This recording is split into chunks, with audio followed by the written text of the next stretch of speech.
Hello, magandang araw sa inyong lahat. Salamat sa pagpasok dito sa aking channel at God bless us all. At ako'y nagbabahagi ng salita ng Diyos. Dito na makikita natin dito sa Matthew chapter 21 verse 21 and verse 22.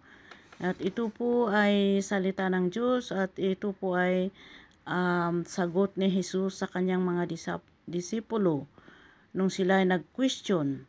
Dahil nung sila ay naglalakad, ay nakita nila ang isang malagong igos at ang lago ng kanyang dahon at makikita mo na mainganyo kang maghanap ng bunga niya. Ang igos na ito kasi isang klase ng prutas sa Middle East at yun po ay sabi ni Jesus na maghanap ng bunga doon. So, nung nakita niya na wala man lang kahit isang bungang kukunin para kakainin, ang nabanggit niya dito is, sabi niya dito na, let no, ay mula ngayon, hindi ka na magbubunga hanggang kailanman. Yun ang sabi doon, let no fruit grow out from you, never again. Sabi doon, kaya pagkatapos niyang nabanggit nung kinaumagahan, nung nakita nila ulit yun, ay biglang natuyot at namatay yung kahoy na yun. Kaya tinanong ng kanyang mga disipulo, sabi niya, Lord Jesus, bakit, o kaya teacher, dahil ang tawag sa kanya noon, bakit biglang natuyo yun? Nung kahapon, sabi nila. Tapos ito ang sagot ni Jesus dito sa verse 21. Sabi niya dito, surely I say to you, that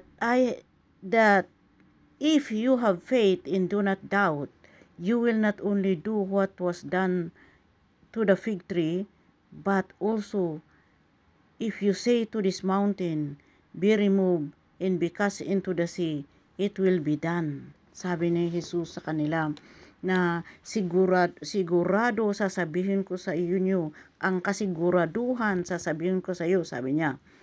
Ang kasiguraduhan sasabihin ko sa inyo na kung may pananampalataya kayo at hindi kayo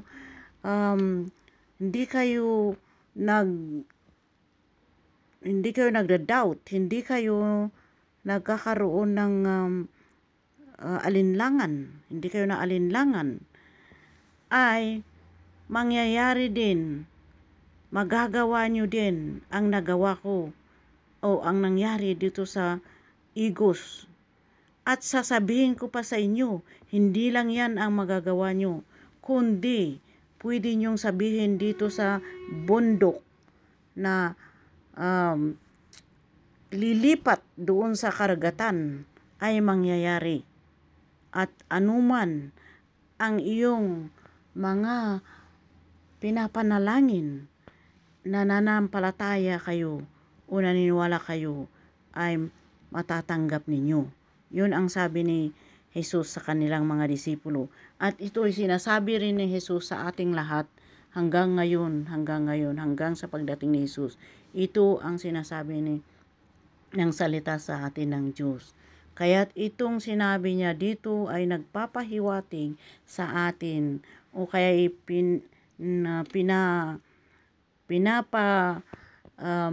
halimbawa niya sa atin yung katulad ng ginawa niya na nagsalita siya at bold siya, naniniwala siya, kaya't nangyari ang sinabi niya. Kaya sabi niya sa atin, kung meron din kayong paniniwalang ganun, ay magagawa nyo rin at masasabi nyo rin. Ano ba ang mountain na sinasabi ni Lord Jesus dito? Bakit sinabi niyang, in-example niya, pwede nating palayasin ang bundok at palipatin doon sa karagatan ay mangyayari. Alam nyo, ang mga bundok kasi na ito isang harang. Ito ay isang mga bagay na ito ang mga harang sa ating buhay para hindi tayo makausad sa patungo sa ating buhay na katagumpayan. Ano ang mga yan? Ang number 1 na sinabi dito, ang pag-aalinlangan, ang doubt. Bakit yun ang sinabi ng Diyos? Hindi hindi niya sinabi na mm, ng ibang salita. Kasi ang pag-aalinlangan kasi, yun ang napalaking bundok na siyang humaharang sa ating katagumpayan at sa mga kasagutan ng Diyos sa ating mga panalangin. Ang pag-aalinlangan na yan, yung doubt na yan, ay ibig sabihin wala ka ring paniwala dyan. Kahit naniwala kahit may panampalataya ka, kung meron ka pa ring doubt, ibig sabihin hindi ka nananampalataya at hindi ka naniniwala dahil meron ka pa ring pag-aalinlangan. Yun ang malaking bundok na siyang humaharang sa tagumpay ng ating buhay. Dahil even sa physical, kung lagi kang alinlangan sa lahat ng galawan mo sa buhay, alinlangan ka, di hindi ka makausad, hindi mo gagawin ang plano, hindi mo gagawin ang katulad ng pag-aaral, paano ka makapag-aral kung alinlangan ka sa iyong kakayahan na hindi mo magawa yun, hindi ka makagraduate doon. Pero ang isang tao na walang alinlangan, nanampalataya, na makakagraduate siya, gawin niya lahat paraan. Lumalaki siya, pwede naman siya makipag-birthday, pwede siya kung walang kakayahan ang mga parents. Yun ang pananampalataya. How much more sa Diyos na walang imposible sa Diyos. Dapat yun ang number 1 nating pananampalatayahan. Katulad dito, if we believe this word, sabi na anuman ang pinaniniwalaan natin dito na salita ng Diyos, dapat paniwalaan natin at panampalatayahan natin na talagang magagawa ng Diyos. Katulad yung sinabi na, whatever things you ask in prayer, believing, you will receive. Kaya yun ang pinapahiwatig ng ating Diyos sa oras na ito, na ang malaking mountain o kaya bundok na humaharang dito sa ating katagumpayan sa buhay ay ang pag-aalinlangan, ang doubt sa Diyos, ang doubt sa salita ng Diyos, ang doubt sa kakayahan natin na ibinigay ng Diyos, ang doubt na kagandahan at kabutihan na binibigay ng Diyos. Kasi lahat naman ng mabuti, gagawin ng Diyos yan at ibibigay ng Diyos yan. Pero ang malaking mountain na humaharang doon sa grasya ng Diyos ay ang doubt. So, sinasabi ko sa inyo lahat, alisin ang doubt sa buhay. Dapat mag-doubt tayo lang sa negative, katulad ng pagnanakaw, mag-doubt ka na hindi ka makikita o kaya gagawa o magsasalita ka against others.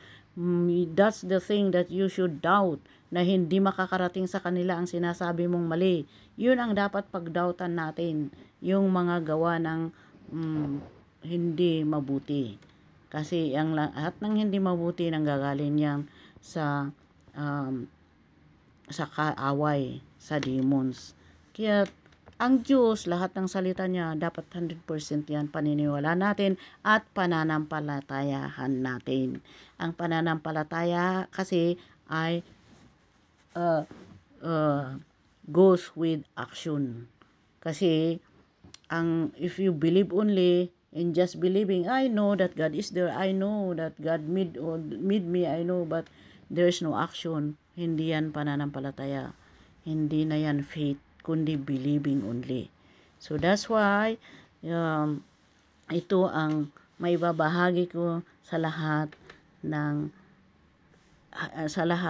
patungkol dito sa salita ng Diyos.